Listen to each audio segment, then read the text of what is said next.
ጌታ ቢረዳን እንግዲህ ዛሬ እናጠቃልላለን ብዬ ነው የተዘጋጀሁት። ምዕራፍ 9 ከቁጥር 20 እስከ 27 ያለውን እናወጣና አብረን እናነበዋለን። ዳንኤል ምዕራፍ 9 ከቁጥር 20 እስከ 27። እኔም ገና ስናገር እና ስጸልይ በኃጢአቴና በሕዝቤም በእስራኤል ኃጢአት ስናዘዝ በአምላኬም በእግዚአብሔር ፊት ስለተቀደሰው ስለ አምላኬ ተራራ ስለምን ገናም በጸሎት ስናገር አስቀድሜ በራእይ አይቼው የነበረው ሰው ገብርኤል እነሆ እየበረረ መጣ። በማታም መስዋዕት ዳሰሰኝ፣ አስተማረኝም፣ ተናገረኝም እንዲህ አለ፣ ዳንኤል ሆይ ጥበብና ማስተዋልን ሰጥ ዘንድ አሁን መጥቻለሁ። አንተ እጅግ የተወደድክ ነህና በልመና መጀመሪያ ላይ ትእዛዝ ወጥቷል። እኔም እነግርህ ዘንድ መጥቻለሁ። አሁንም ነገሩን መርምር፣ ራእዩንም አስተውል። አመፃ ይጨረስ፣ ኃጢአት ይፈጽም፣ በደልን ያስተሰሪ፣ የዘላለምን ጽድቅ ያገባ፣ ራእይና ትንቢትን ያትም፣ ቅድስተ ቅዱሳንን የሚቀባ ዘንድ በሕዝብና በቅድስት ከተማ ላይ 70 ሱባኤ ተቀጥሯል። ስለዚህ እወቅ፣ አስተውል። ኢየሩሳሌም መጠገንና መሰራት ትእዛዙ ከሚወጣበት ጀምሮ እስከ አለቃው እስከ መሲህ ድረስ 7 ሱባኤና 62 ሱባኤ ይሆናል። እርሷም በጭንቀት ዘመን ከጎዳና ከቅጥር ጋር ትሰራለች። ከ62 ሱባኤ ጊዜ 7 በኋላ መሲህ ይገደላል፣ በእርሱም ዘንድ ምንም የለም። የሚመጣውም አለቃ ሕዝብ ከተማይቱና መቅደሱን ያጠፋሉ። ፍጻሜውም በጎርፍ ይሆናል፣ እስከ መጨረሻም ድረስ ጦርነት ይሆናል። ጥፋትም ተቀጥሯል። እርሱም ከብዙ ሰዎች ጋር ጽኑ ቃል ኪዳን ለአንድ ሱባኤ ያደርጋል። በሱባኤውም እኩሌታ መስዋዕትና ቁርባኑን ያስቀራል። በርኩሰትም ጫፍ ላይ አጥፊው ይመጣል።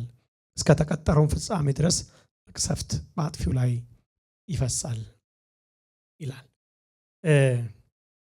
ወደኋላ እንደምታስታውሱት እንግዲህ ዳንኤል ምዕራፍ 9 የዳንኤል የጸሎት መልስ ነው እያየን ያለ ነው።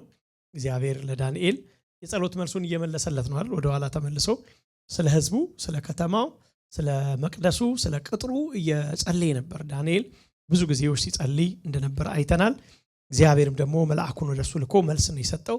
ግን የዳንኤል የሰጠው መልስ ዝም ብሎ ሕዝብ ነፃ ይወጣል ከሚል ያለፈ ነበር ብለን ነበር አስታውሳችሁ። እንግዲህ እንደጸለየ እኮ ለአይሁድ መልስ ይሆናል። ግን አሁን ምነግርህ አይሁድ ነፃ ይወጣሉ፣ ወደ ከተማቸው ወደ ምድራቸው ይመለሳሉ ከሚል ያለፈ በጣም ጥልቅ የሆነ መልስ ይዞለት እንደመጣ ተመልክተን ነበረ። እንደውም ታስታውሱ እንደሆነ አመፃን ይጨርስ ዘንድ 6 ነገሮችን ነበር አለ አይተን የነበረው። እኛ አላየነው ሙሉ ለሙሉ ግን ነግሮት ነበረ። አመፃ ይጨርስ፣ ኃጢአት ይፈጽም፣ በደል ያስተሰሪ፣ የዘላለምን ጽድቅ ያግባ፣ ራእይና ትንቢት ያትም፣ ቅድስተ ቅዱሳንንም ይቀባ ዘንድ በሚሉ 6 ነገሮችን አይደል ለማድረግ እግዚአብሔር እነኚህ መለኮታዊ የሆኑ ታይም ላይን ብለን አይተናቸዋል። እግዚአብሔር 6 ነገሮችን ለማከናወን አስበዋል ይለዋል ለዳንኤል። እነኚህ 6 ነገሮችን ለማከናወን ደግሞ እግዚአብሔር የቀጠረው ታይም አለ፣ ጊዜ ቀጥሯል። ይሄ ደግሞ ጊዜ በምን የሰው ልጆች ጊዜን ቀጥሯል። ታይም የምንለውን ነገር እግዚአብሔር ከፋፍሎ እንደሰጠ በዚህ ውስጥ ደግሞ ለዳንኤል ነግሮት ነበረ። አመፃ ይጨርስ፣ ኃጢአት ይፈጽም የሚሉትን ሐሳቦች ምናልባት ደግሞ በደልን ያስተሰሪ የሚሉትንም የተወሰነ ሐሳብ ጀምረን ነበረ ባለፈው ታስታውሱ እንደሆነ። በመጨረሻም ለዳንኤል የተሰጠው መልስ ብለናል። እግዚአብሔር ለዳንኤል እየመለሰለት ያለው መልሱ ወደ ኢየሱስ ነው የሚያተኩረው። ወደ አዲስ ኪዳን የሚያተኩር ወይ ደግሞ የሚያመለክት መልስ ነው እየሰጠ ያለው። ምንም እንኳን ዳንኤል የጸለየው ለእነኚህ ለሕዝቡ አሁን ተሰደው በባቢሎን ላሉ 68 ዓመት ሙሉ ሲሰቃዩ ለነበሩ አሁን ደግሞ 2 ዓመት ቀርቷቸው ላሉ የኋላ የዳንኤልን መጽሐፍ ኤርሚያስን ምዕራፍ 27 ወደኋላ የተነገሩ ቃሎችን እያስታወሰ ቢጸልይም እግዚአብሔር ግን በቃ ቀጥር ያለው ቀን አይዞ ዳንኤል ተጽናና ብሎ ሲነግረው እናያለን። የቀጠረው ጊዜ ግን በደንብ አድርገን ካየነው ወደፊት አመልካች ነው። እግዚአብሔር እየነገረው ያለው ወደፊት አመልካች ነው። አንዳንዱ ወደፊት በኋላ እናየዋለን እስከፊት ወደ ክርስቶስ፣ ከዛ በኋላ ደግሞ ኢቭን እስከ መጨረሻው ዘመን ገና አሁን እንኳን ገና ያልመጣን ዘመን ሁሉ ለዳንኤል እንደጠቆመው ተመልክተን ነበር። ጊዜው በጣም ምናልባት 600 500 ምናምን ዓመቶች መካከል ያለ ነው። ከክርስቶስ ልደት በፊት ወደ 550 ዓመት ምናምን ወደ ኋላ ተመለሱ። በዛ ጊዜ ነው ይሄ ትንቢት የተነገረው። እግዚአብሔር ግን የሁላችሁ ተመልከቱ ኦልሞስት 2500 ዓመት በፊት የነበረውን እንኳን ቃሉን ጠብቆ አሁን እንኳን ዳንኤል የተነገሩ ነገሮች እየሆኑ ያሉ ኢቭን የሚጠበቁ ነገሮች ሁሉ አሉና እግዚአብሔር እንዴት ለቃሉ ታማኝ ነው።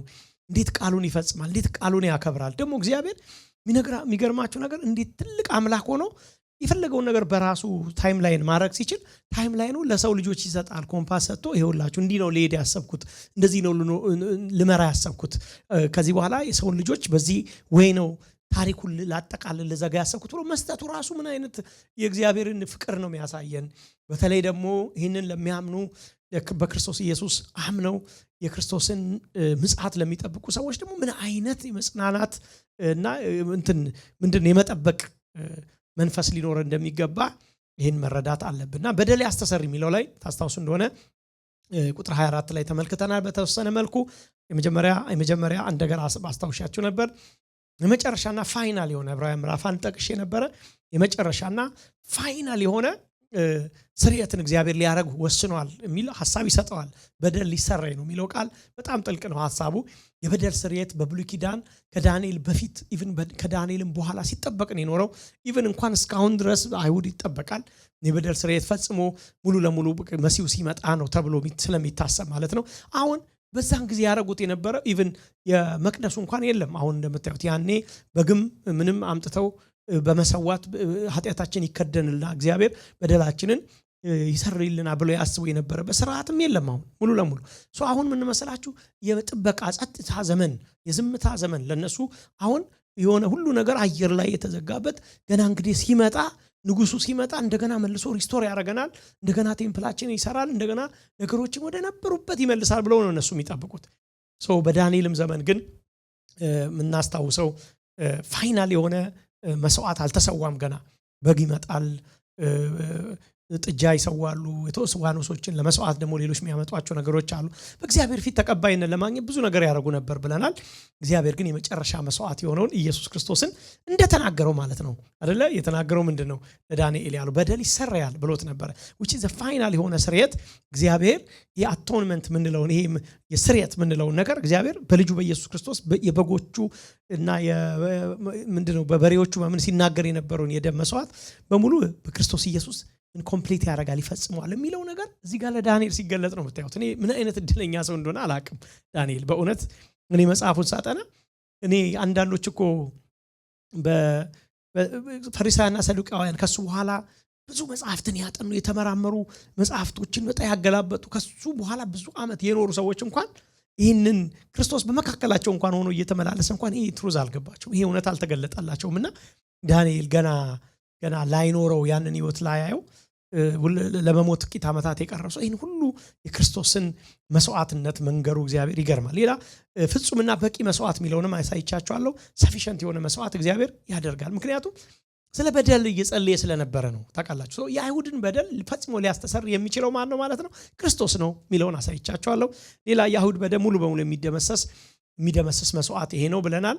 እርቅ በእግዚአብሔርና በሕዝቡ መካከል የሚያመጣው የሚፈጽም መስዋዕት ይሄ ነው ብለን ደግሞ ተመልክተን ነበር ካስታውሳችሁ። የበደል ስርየትን እንደ መልስ አድርጎ ነው ለዳንኤል የሚሰጠው። ገብቷችኋል? እንደ መልስ አድርጎ ይገርመኛል። በብሉይ ኪዳን ብዙ ሰዎች ጸልየዋል። ታውቃላችሁ በጣም ብዙ ሰዎች ጸልየዋል። እንደውም አንዳንድ የመጽሐፍ ቅዱስ አስተማሪዎች ምንድነው የሚሉት? ማንም ሰው ብሉይ ኪዳንን አስተምሮ ባስተማረው የብሉይ ኪዳን መጽሐፍ ላይ ኢየሱስን ኢምፕላይ ማድረግ ካልቻለ፣ ኢየሱስ ክርስቶስን ሊጠቁም ካልቻለ መልእክቱ ሙሉ አይደለም ይላሉ።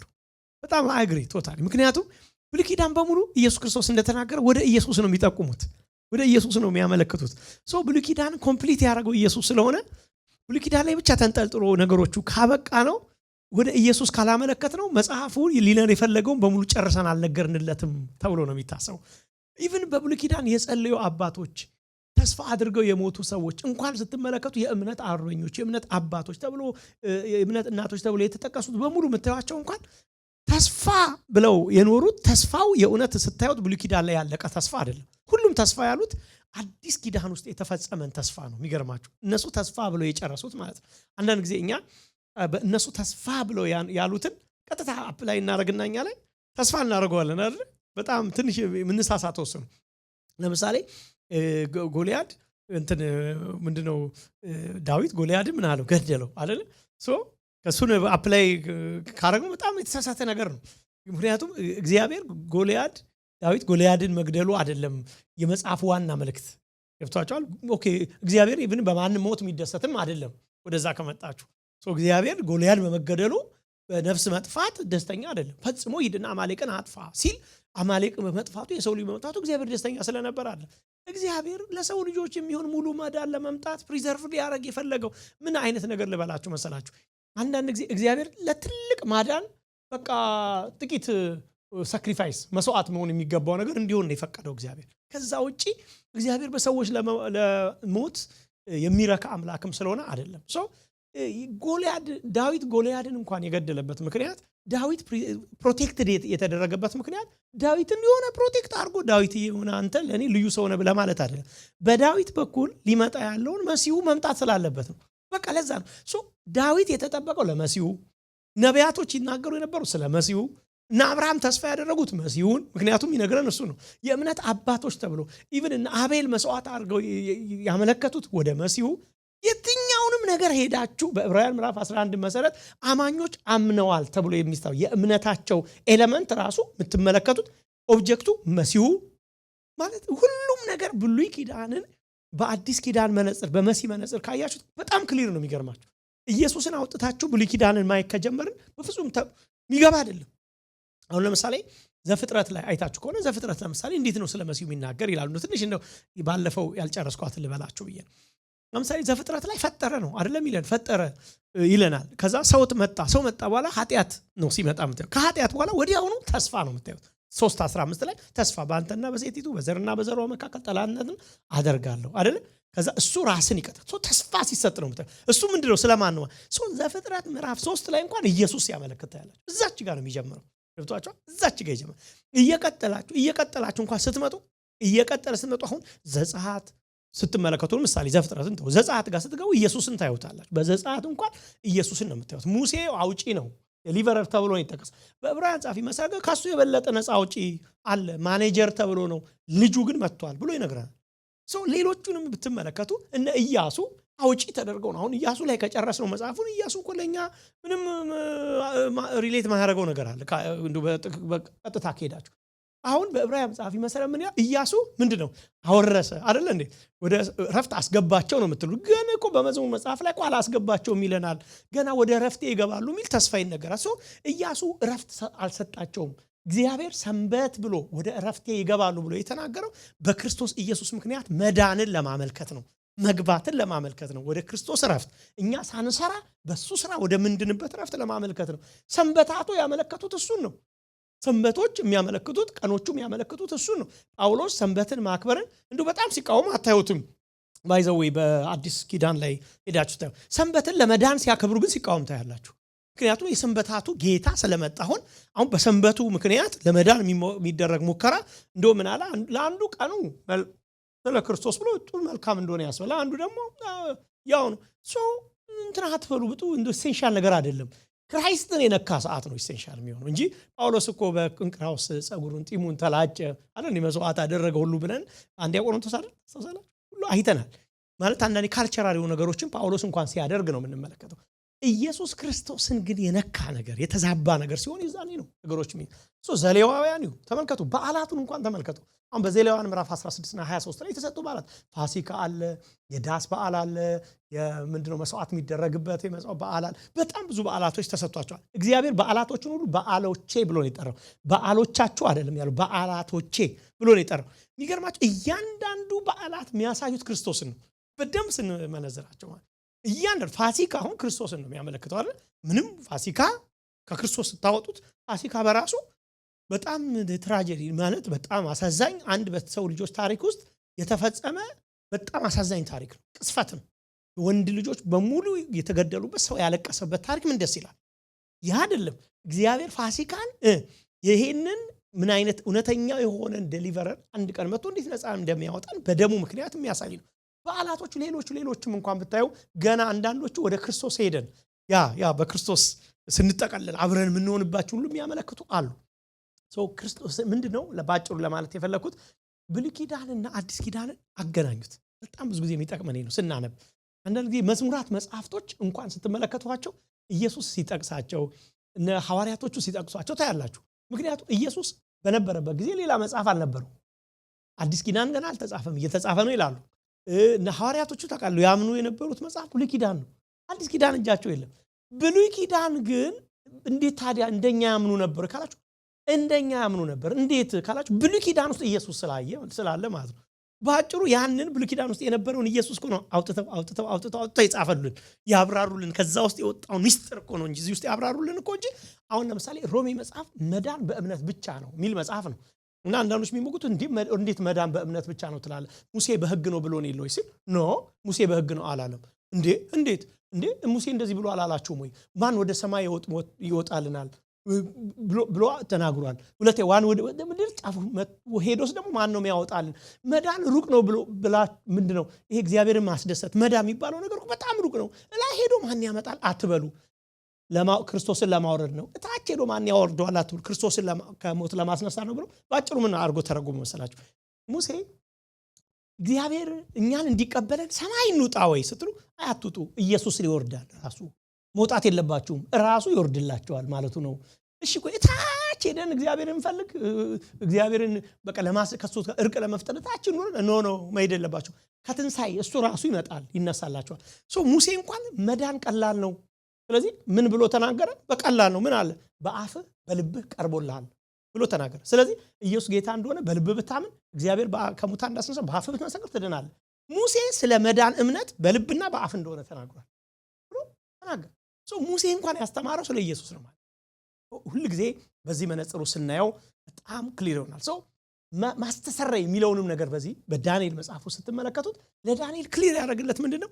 ዳንኤል ከኢየሱስ የተፋታ መልስ ሊሰጠው አይችልም። እግዚአብሔር ኢየሱስ የሌለበት መልስ ቢሰጠው ምንም ሙሉ መልስ አይደለም፣ ለኛ አይሆነንም፣ ዛሬ አናጠናውም ነበር።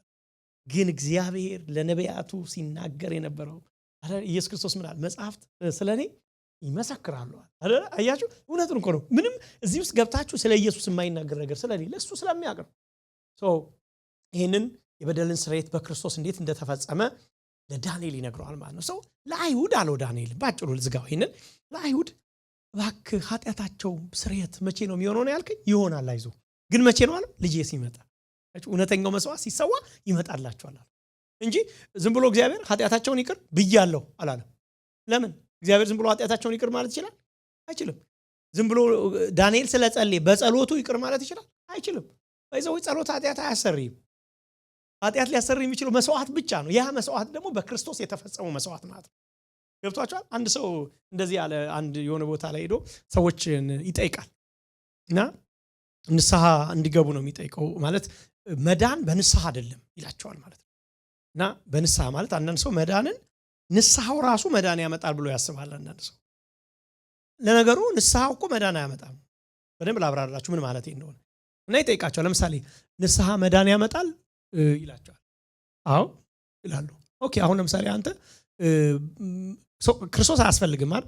እኔ ምንም ጂሰስን እኔ አላውቀውም፣ ግን የሆነ ነገር ከበደልኩኝ እግዚአብሔርን በቃ ይቅር እንዲለኝ እና አመጣለሁ፣ በቃ ወድቃለሁ፣ ጾማለሁ ይላሉ። ቆይ አንድ ጥያቄ ልጠይቃቸዋል። አንድ ጀጅ ጋር አንድ ሰው ገደለ ይላቸዋል። ከዛ በኋላ ገሎ ይመጣል፣ ዳኛው ፊት ይቀርባል።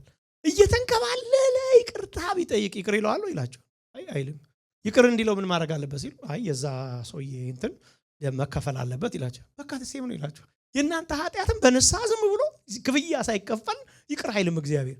ለዚህ ነው እግዚአብሔር ብዙ ዓመት ይቅር ሳይለን የቆየው፣ መከፈል ስላለበት ነው፣ ጻድቅ ስለሆነ ነው። ኢየሱስ የመጣ ሰዓት ግን ያንን ነገር ምን ነው ተከፈለ። ለዚህ ነው ኢየሱስ ክርስቶስ ምን ያህል ተፈጸመ አይደል ስፔድ ብሎ የነገረን ማለት ነው።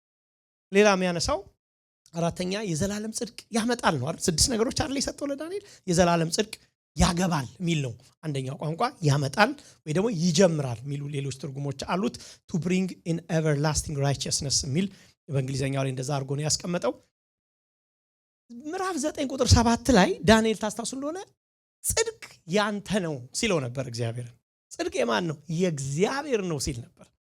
በጣም የሚገርም ነው። ዳንኤል ስለ ጽድቅ የገባው ነገር በጣም የሚደንቅ ነገር ነው በእውነት አያችሁ። አሁን በፊት በእሁድ ፕሮግራሞች ላይ አይ ቲንክ በአብርሃምን ጠቅሼ አይተናል። ምንድን ነበር ያልነው? ሰው የጽድቅ ድሃ ነው ብለናል። ሰው ምንም የሌለው ነገር ቢኖር ጽድቅ ነው።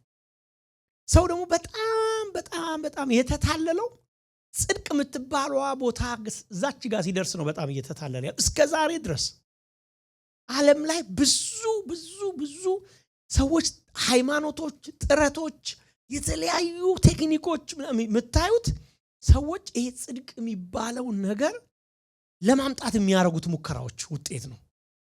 በጣም ይገርማችሁ ደግሞ እግዚአብሔር ደግሞ ጽድቅን ያመጣበት መንገድና ሰው ጽድቅን የሚፈልግበት መንገድ በጣም ይለያያል።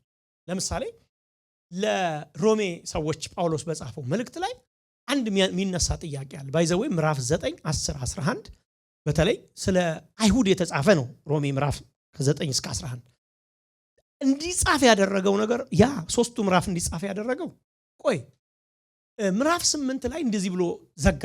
ከክርስቶስ ፍቅር ማን ይለየኛል? መከራ ነው፣ ችግር ነው፣ ረሃብ ነው፣ ራቁትነት ነው። እንግዲህ እግዚአብሔር እኛን ከወደደን ፍቅር ማንም እንዳይለየን ተረድቻለሁ አለ ጳውሎስ። ምን ማለት ነው? መዳናችንን እኛ ስላልጀመር ነው እኛ አንጨርሰውም ማለት እግዚአብሔር እኛን አድኖ ግማሽ ላይ ላለማዳን አይደለም የጀመረው። ገብቷችኋል? መዳን ምንድነው? እግዚአብሔር በእኛ ጀምሮ የሚጨርሰው ነው። ይሄ ማለት ያው ወደ ሌላ ነገር እንዳልገባ ብዬ ነው አሁን እዚህ ዳንኤል እንዳልወጣ። ይሄ ማለት ምንድነው? ባጭሩ እግዚአብሔር እኛን ለማዳን ነው ብዙ ነገሮችን ያስቀመጠው። ለምሳሌ ኢየሱስን ጠበቃ አድርጎ አስቀመጠ፣ የኃጢአትን ስርየት አስቀመጠ፣ ንስሐ የሚባል ነገር አስቀመጠ፣ መጽሐፍ የሚባል ነገር ሰጠን፣ አገልጋዮች የሚባል ነገር በዙሪያችን አስቀመጠ። እኛን ለማዳን መንፈስ ቅዱስ የሚባል ነገር በውስጣችን ጋይድ የሚያደርጋ ማለት እኛን ከመዳን ውጪ የማረግ አይደለም ፕላኑ። የማዳን ስለሆነ ፕላኑ ያልሰጠን ነገር የለም። በቃ ይገርማችሁ እኛን ወደ መዳን ለማድረስ ማለት ነው። እሱን ለመጠቀስና የመዳናችን ሴኩሪቲ እኛ ላይ ቆመ ሳይሆን እሱ ያዳንን ላይ ቆመ ነው አለ። ከዛ ሲነገር ትቀልዳለህ እንዴ አንተ እናንተ አድኖን እስከ መጨረሻ ያድና ብለህ ጠይቃለህ። ጳውሎስ እስራኤልን ትላንትና አድኖ ተስፋ ገብቶላቸው ብዙ ነገር አድርጎላቸው ጥሏቸው የለ? ምክንያቱም አብዛኛው እስራኤል ኢየሱስን ተቀበለው። አሁን እኮ አሕዛቦች ናቸው የሚያምኑት። በጳውሎስም ዘመን እስከ ዛሬ ድረስ አሕዛብ ነው ጌታን የተቀበለው። እስራኤል አክቹዋሊ አይሁድ የሚባሉት እኮ እንደ ኔሽን አልተቀበሉትም። ስለዚህ ትላንትና ለአብርሃም ተስፋ ገብቶ ኪዳን ሰጥቷቸው፣ መጽሐፍ ሰጥቷቸው፣ ሕግ ሰጥቷቸው፣ መስዋዕት ስርዓት ሰጥቷቸው ያ ሁሉ አድርጎላቸው ከተዋቸው አሁንስ እናንተን ላለመተውን ምን ጋራንቲ ያለ ለሚል ጥያቄ ነው 3 ምዕራፍ የመለሰው ባይዘው። እና በጣም የሚገርመኝ ነገር ምንድነው እዛ ውስጥ አንዱ የመለሰላቸው ነገር እንዴት መሰላችሁ? እስራኤል ወይ ደግሞ እቺ the nation Israel የሚለው አይሁድ እነኚህ መጀመሪያ ላይ ያ ቃሉ የተሰጣቸው ሰዎች ለምንድን ነው የሳቱት የሚለውን በአጭር ቃል ነው የጠቀሰው። ጽድቅ ፈልገዋል ይልና ጽድቅን ግን በሚገኝበት መንገድ ስላልፈለጉ ነው ይላል። ምሳሌ ልስጣችሁ። አሁን ከዚህ ዲሲ ለመሄድ አንድ ሰው ቢፈልግ ዳውንታውን ዲሲ ለመሄድ ቢፈልግ መጠቀም የሚችልበት አንድ መንገድ አለ አይደል? 395 የሚባል ግን ሌላ መንገድ ሊኖር ይችላል። ባጭሩ ግን ወደዚህ መሄድ አለበት ብቻ ሳይዱ ወደዛ መሄድ ያለበት። ወደዛ እየሄደ እዛ ነው የሚሄደው ማለት አይችልም። ምንድን ያደረጉት እነሱ ጽድቅን እየፈለጉ በጽድቅን መንገድ ግን አልተከተሉም አለ ማለት ነው። መንገዱን ወደዛ የሚያደርሰውን መንገድ ትተው በሕግ ለመዳን በስራ ለመዳን እየሞከሩ ከዛስ ግን ደግሞ ጽድቅ የሚባለው ጋር እደርሳለሁ አለ። which is ማይሆን ነገር ነው አለ ጳውሎስ። ጽድቅ የሚባለው ጋር መድረስ ካስፈለገ ወደ ጽድቅ የሚወስደው መንገዱ አንድ ነገር ጋር ለመድረስ አድራሽ መንገድ ያስፈልገዋል። መንገዱን ሲተው ጽድቁንም አብረው ሉዝ አድርገውታል፣ አተውታል። አያችሁ አሁን ዓለም ልክ ይሄንን ነው እንግዲህ አሁን ልክ እስራኤል እንደሆነችው አሁን ዓለም ያለው በዚህ ውስጥ ነው። ጽድቅ ምንድነው? ክርስቶስ ነው ጽድቅ። ገብቷችሁ? ጽድቅ የሚገኘው በክርስቶስ ነው። እግዚአብሔር ለሰዎች ሁሉ ዓለም እንዲድንበት መስዋዕት አድርጎ የሰጠው የመጨረሻው ጽድቅ መጨረሻው ኢየሱስ ክርስቶስ ነው። አንድ ሰው ግን ኢየሱስ ጋር ሲደርስ ምን ጋር ደረሰ እንላለን? ጽድቅ ጋር ደረሰ እንላለን። ብዙ ሰው ኢየሱስ ጋር ሲደርስ ጴንጤ የሆነ ነው የሚያስበው። በጣም እኔ ሰው ለምን ኢየሱስ ክርስቶስና ጴንጤን እንደሚያገናኝ ራሱ ግራ ይገባኛል። ገብቷችኋል አባል? አሁን ለምሳሌ የጴንጤቆስቴ ሙቭመንትን እኮ ካነሳችሁ ጴንጤቆስቴ ሙቭመንት እኮ ኢየሱስ ክርስቶስ እኮ የሆነ ሙቭመንት ምንትን እኮ አይደለም። ገብቷችሁ? የእግዚአብሔር ልጅ እኮ ነው። ለምሳሌ ለሕዝቡ ሁሉ የሚሆን ታላቅ ደስታ የምስራች እነግራችኋለሁና አትፍሩ፣ ዛሬ በዳዊት ከተማ መድኃኒት ክርስቶስ ጌታ ተወለደ ያለው ማን ነው? ገብርኤል። አለቀ እኮ። የምስራቹ የተነገረው አንደኛ በገብርኤል ነው። ገብርኤል ደግሞ የማን ነው? ማንም። ገብታችኋል? የሆነ የሃይማኖት እኮ እንትን አይደለም። የምስራቹ ራሱ የመጣው በገብርኤል ነው። መጀመሪያ መድኃኒት ነው ብሎ ይነገራል። ስለዚህ ኢየሱስ ክርስቶስን የሆኑ ሃይማኖቶች መድኃኒት ለነከሌ ግን መድኃኒት የማይሆን ማድረግ አይቻልም። ለምን? መልእክቱን ራሱ የመጣው ሰው ስላልሆነ ማለት ነው። መልአኩ ገብርኤል ነው መልእክት የተናገረው ለእረኞቹ ኢየሱስ ሲወለድ ማለት ነው። አሁን የጽድቅን ሰዎች ይከተላሉ፣ ግን የጽድቅን መንገድ ግን አይፈልጉም። በጣም ሰርቶ ኢየሱስ ጋር ለመድረስ ይፈልጋሉ። መጽሐፍ ቅዱስ ደግሞ የሚለን ነው ሰርተ ሞክረ የጽድቅን መንገድ በራስ ፐርፎርማንስ ጨርሰ ጽድቅ የሚባለው ጋር መድረስ አችልም። ጽድቅ የሚባለው ነገር ለማግኘት ሰው አንድ ነገር ብቻ ነው ማድረግ ያለበት ነው የሚለን። ምን? እግዚአብሔር ጽድቅ ነው ይሄንን ስታገኙ ጽድቅ አገኛችሁ በቃ ብሎ ያስቀመጠውን ኢየሱስ ክርስቶስን ይሄ ነፃ ስጦታ በእምነት መቀበል ነው አለ። ታዲያ ምንድነው ሉዝ ማድረገው? በእምነት ሂዩሚሊቲ ነው እግዚአብሔር የፈለገው ከሰው ልጅ ዝቅ ማለት ነው የፈለገው። ሰው በራሱ ከዳነማ ቡስት ማድረግ ይችላል። ለምን አብርሃም በሥራ ጸድቆ ቢሆን ኖሮ አለ ሮሜ ምዕራፍ 4 የሚመካበት አለው አለ። አሁን ግን የሚመካበት የለውም አለ። ለምን እንደሌለ ጽድቅ የሚባለውን ያገኘው በእምነት ስለሆነ ከክርስቶስ የተቀበለው ስለሆነ ማለት ነው። አያችሁ? አሁን ዓለም እየሮጠ ያለው ምንድነው? የሆነ ነገር ሰርቶ አኮምፕሊሽ አድርጎ ከዛስ እግዚአብሔር እንዲቀበለው ነው የሚፈልገው። እግዚአብሔር ደግሞ የሰው አኮምፕሊሽመንት ጽድቅ የሚባለውን ነገር አያሟላልኝም ማለት እኔ ራሴ የሰራሁት ስራ ጽድቅን ለሰው ልጆች በነፃ መስጠት ይችላል። ሰው በነፃ ይሄንን ጽድቅ መቀበል አልቻለም። ለምን? ሰው ሀምብል መሆን አልቻለም። ሰው ይሄንን በነፃ ለመቀበል እንዳይችል ያደረገው ሀምብል መሆን አልቻለም። ሰው በጣም ሎጂካል ሆነ። እንዴት ሰው በነፃ አለ። እግዚአብሔር ግን ይሄንን ሚስጥር የሆነ ለቆሮንቶስ ሰዎች ጳውሎስ የጻፈላቸው ይሄ እኮ አለ በቃ በዓለም ላይ ያሉ በጣም ብዙ እኮ በጣም የተማሩ በጣም የተመራመሩ ሰዎች እናንተ የገባችሁን መዳን እኮ አልገባችሁም አላቸው። ሞኝነት አድርገው ነው ያዩት እነሱ። በፍጹም ይሄ ሊሆን አይችልም ያሉት። እግዚአብሔር ግን የዓለምን ምን ብልጥ የሆነ ሰው የዓለም ላይ የታወቀውን በዓለም ላይ ምን ተማርኩ የሚለውን ሰው ሊያሳፍር የዓለምን ምናምን ተመረጠ። ምን ማለት ነው? እግዚአብሔር ታላቅ ሰው አይፈልግም ለማለት ፈልጓል። ሊነግረው የፈለገው ምንድነው? ታላቆች በታላቅነት መንገድ ኢየሱስ ጋር ሊደርሱ ሞከሩ፣ አልቻሉም። ሃይማኖተኞች በሃይማኖት ወክ አድርገው ሊደርሱ አልቻሉም። በራሳቸው ጽድቅ የሚመኩ በራሳቸው ጽድቅ ኢየሱስ ጋር ሊደርሱ ሞከሩ፣ አልቻሉም። ምንም የሌለው ሰው ግን ጌታ ሆይ አንተ ጋር ማድረሻ ምንም የለኝም አንተ ራስህ ወደ ጽድቅ አስገባኝ አሉ። ብዙ እግዚአብሔር ያንን የነፃ ጽድቅ ለነኚህ ሰዎች ሰጣቸው ማለት ነው፣ ትምክት ለሌላቸው ሰው። ባጭሩ ጽድቅ የሚገኘው የሰው ትምክት ሲጠፋ ነው። ምንመካበት ያጣን ቀን ደስ ይበላችሁ። ለምን? ትምክታችን የእግዚአብሔር ጽድቅ ስለሚሆን ማለት እና የዘላለምን ጽድቅ የሚለው ሐሳብ ባጭሩ ከዚህ ጋር የተገናኘ እንደሆነ እንደው ዝም ብሎ ጽድቅ የሚለው እንደው ዛለመዝለልም ነው። ሰው የጽድቅ ደሃ ነው የሚለውን ነው ለማሳየት በጥቂቱ። ጽድቅ ደግሞ በክርስቶስ ነው የሚገኘው። አሁን ለዳንኤል ምንድነው የሚለው? ለዳንኤል የሚነግረው እግዚአብሔር ፕላን አድርጓል ይላል። አያችሁ፣ ሕዝቤን አድን ነው ያለው፣ አይሁድን አድን ነው እያለው የጸለየው ፕላን አድርጓል ያድን አለው። ግን በምንድን ነው የሚያድነው ለሚለው ግን ስፔሻል ሕዝቦች ስለሆኑ ለነሱ ልዩ የመዳኛ መንገድ አዘጋጅቻለሁ አላለው። ሊድኑ የሚችሉት እንደው እኛው ባመንነው ጽድቅ ነው ሊድኑ የሚችሉት በዚሁ። አንዳንድ ሰው ምን ይመስላል? እግዚአብሔር አሕዛብን በክርስቶስ ያዳነ አይሁድን ደግሞ በአብርሃም ያዳነ ይመስለዋል። አብርሃም ራሱ በክርስቶስ ነው ያዳነው። ገብቷችሁ? የሆነ የተለየ ፕላን ለነሱ ያለው ይመስላል። ፕላኑ ወደ ክርስቶስ የማምጣት ፕላን ነው እንጂ ሌላ የመዳኛ መንገድ የለም። እግዚአብሔር በየትኛውም መንገድ ባይዘወይ ሁሌ ስለምንለው በብሉይ ኪዳንም የነበሩ ሰዎች አሁንም ያለን ሰዎች ወደፊትም የሚኖሩ ሰዎች የሚጸድቁት በኢየሱስ ብቻ ነው። ክሮስ ይሄ ሴንተር ከሆነ ከኢየሱስ በፊት የነበሩ ሰዎች ምሳሌ ልስጣችሁ። አብርሃም፣ ይስሐቅ፣ ያዕቆብ፣ እነ አቤል፣ እነ ዳዊት ምናምን ያዋቸው እዚህ ጋር ያሉ ሰዎች እኮ እነሱ ናቸው። ሌላ ማን እንጥቀስ? እነሱ ስለሆነ እነ ዳንኤል። እነኚህ ሰዎች ቢሲ በሚለው ዘመን የኖሩ ናቸው አይደለ? ቢፎር ክራይስት ምን እያሉ ነው የኖሩት? መሲሁ መጥቶ ያድነኛል አሉ። ግን ድንገት ሳይመጣ ሞቱ። ያድነኛል ብለው እያመኑ ስለሞቱ ዳኑ። ተስፋ አድርገው ነው የሞቱት። ያድነኛል ያው እምነት ነው። እርግጠኛ ሆኖ ነው የሞቱት። ዮሴፍ ምን አለ? እግዚአብሔር መጎብኘት ይጎበኛችኋል፣ ሲጎበኛችሁ ሬሳይን ይዛችሁት። የዮሴፍ እምነት ከሀገር የመውጣት ብቻ መስሎት ገብቶታል። በቃ ምን ሊያደርግ እግዚአብሔር እውነተኛ ዴሊቨረንስ መቼ እንደሚመጣ ገብቶታል። እሱን ብለው ሞቱ፣ ዳኑ።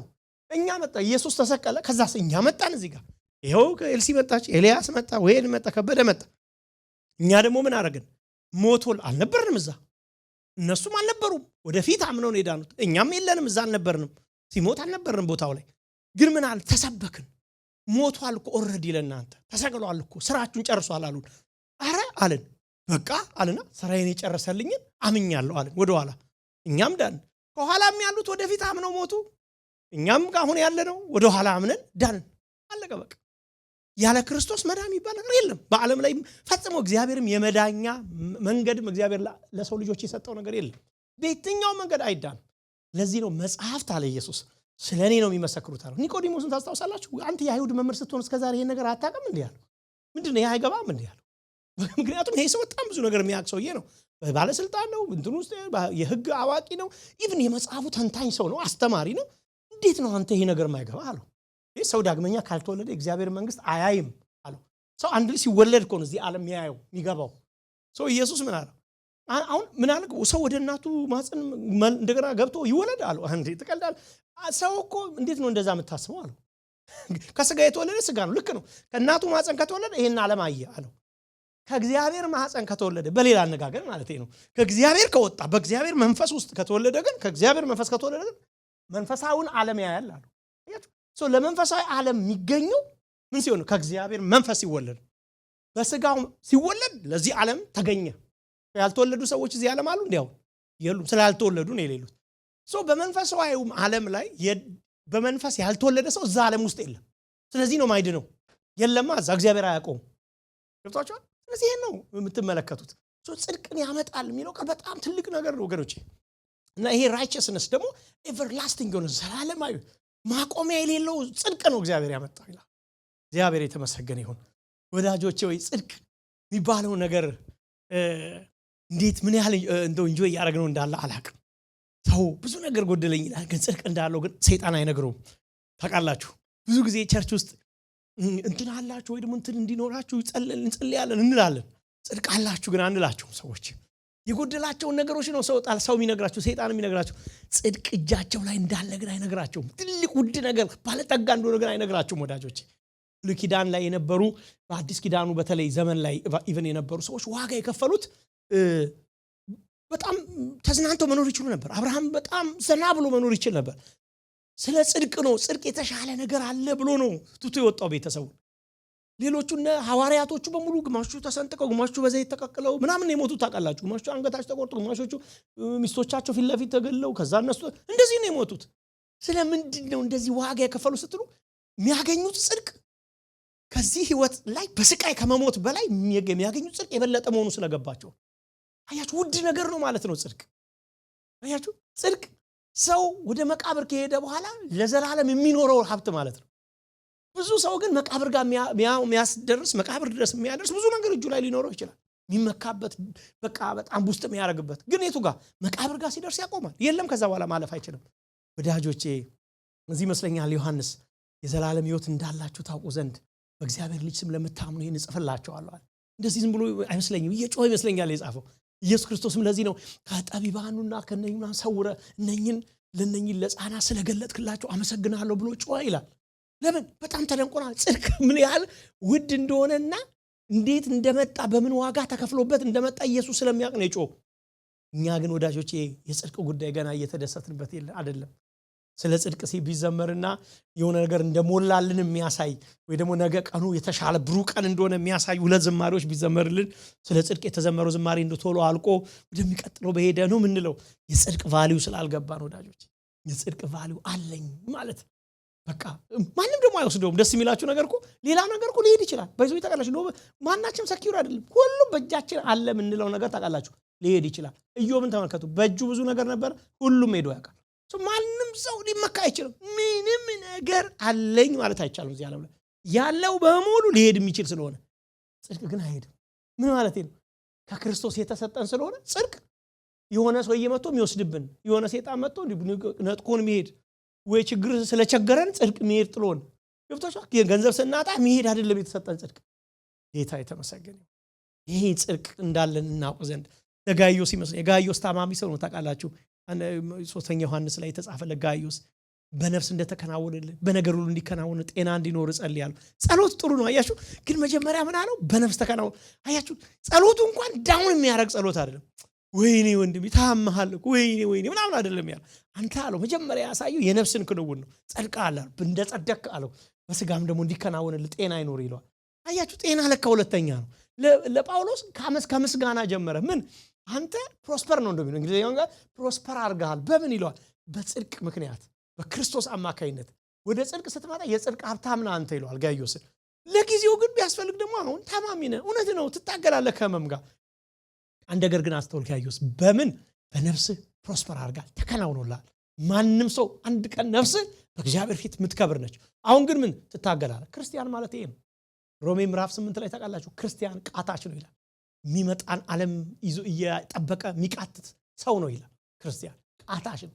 ቃታች ማለት ነው ግሮውን የሚለው ቃል ያቃስታል ያመጣል ነው የሚለው በሌላ ነገር አማጭ ነው ክርስቲያን ይጠብቃል ያቃስታል ዓለም እንድትመቸው አይደለም ሁሉ ጊዜ ሞክረው ጌታ ዓለምን ለሱ እንደው ሄቨን እንዲያረጋት አይደለም ይሞክረው አይታችኋል አንዳንድ ኤሊዎች ነካስ ታርጓቸው በቃ የሆነ ጋንገታቸው የሆነ ነገር ስር ይገባሉ በቃ ከኮንፈርት ዞን መውጣት የማይፈልጉ እንስሳዎች አይታችሁ ከሆኑ ነገር ስታወጧቸው የሚበሳጩ እንዲየሆነ ነው አሁን ክርስትና እንደዚህ እየሆነ ነው ትንሽ መነካት ማንፈልግ እየሆነ ወዳጆቼ የዘላለም ሕይወት አለኝ ጽድቅ አለኝ የሚለው ነገር እንዴት መሰላችሁ ለሰይጣን ራስ ምታት በጽድቁ የሚመካ ሰው ሰይጣን የሚፈራው ሰው ይመስለኛል የቱም ሊያገኘው አይችልም የሆነ ሰዓት ላይ ባዶነ ብሎ እንትኑን ይሄ ስሜቱን ሁሉ ሊወስድ እንትን ሊበታ አይችልም ዳውን ሊያረጋው አይችልም ለምን የመመኪያው ምክንያት ሰይጣን የለህም ሊለው ማይችል ነው እስቲ አሁን አስባችሁ ታውቃላችሁ ጽድቅ ዛሬ እኮ ሄደብኝ ጽድቅ ዛሬ አልጸደቁ ቀረ እንደ ጽድቄ ምናምን ብላችሁ ታውቃላችሁ ሁሌ ስትነሱ ጻድቅ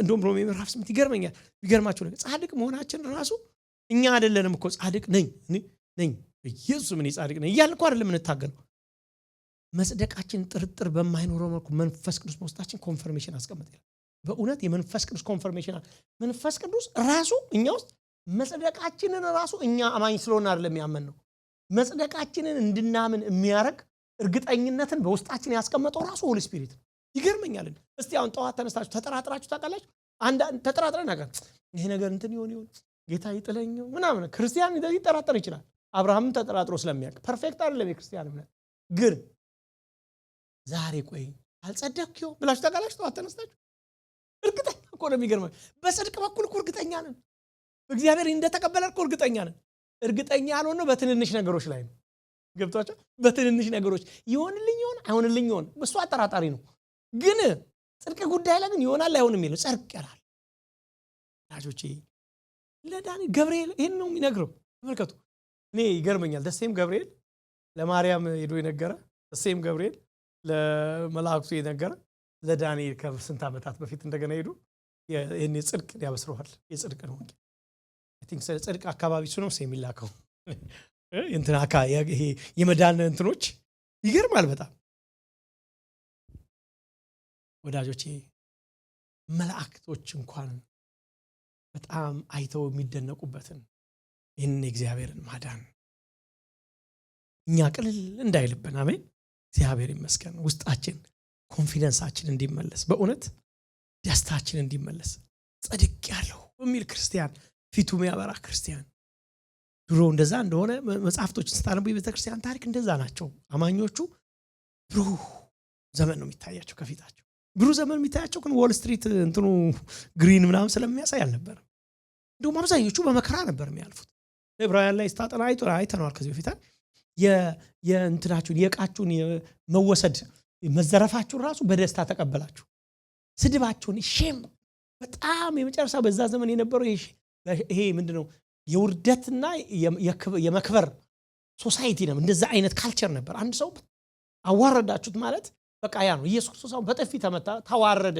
እኛው በጥፊ መመታቱ ለኛ ምንም አይደለም ታስታውሱ እንደሆነ ቡሽ አንድ ጊዜ ንግግር ሲያደርግ ጫማ ወረወረበት አንድ ኢራቃዊ ሆነ ምናምን ወረወራ እንዴት ምንድነው በጫማ ልትመታው ፈልገው ነው ሲባል ነው ለነሱ በነሱ ካልቸር አንድ ሰው ጫማ ወረወርክበት ማለት የመጨረሻ ተራሽ አድርገዋለሁ ብሎ ተናገረ ሌላ ሰው ኤክስፕሌን አረጉት እና ምንድነው የገረመኝ ነገር እንደዛ አርስቡት የመጨረሻ ውርደት ሲደርስባችሁ በመከራ ስታልፉ ይሄ ሁሉ ሲደርስባችሁ በደስታ ተቀበላችሁ አይገርማችሁ ምን ሆነ በደስታ የተቀበሉት ተስፋ ስላላችሁ ኢየሱስ ስላላችሁ ጽድቅ ስላላችሁ መዳን ድኛለሁ ብሎ ስላመኑ ወዳጆቼ ዳንኤል መጽሐፍ ላይ ያለን ላይ መስላችሁ ይችላል ግን ይሄ ነው የተጻፈው ዳንኤል መጽሐፍ ላይ ነው ምን ይሆናል ጽድቅ ሌላ ራእይትና ትንቢት ይፈጸማል ይታተማል ይላል እንግሊዘኛ ላይ to seal up vision and prophecy ይለዋል ሐታም የሚል የሂብሩ ቃል ነው ያለው ሳገኝ ማረጋገጥ ማለት ነው ራእይና ትንቢት ይታተማል ማተም የሚለው ቃል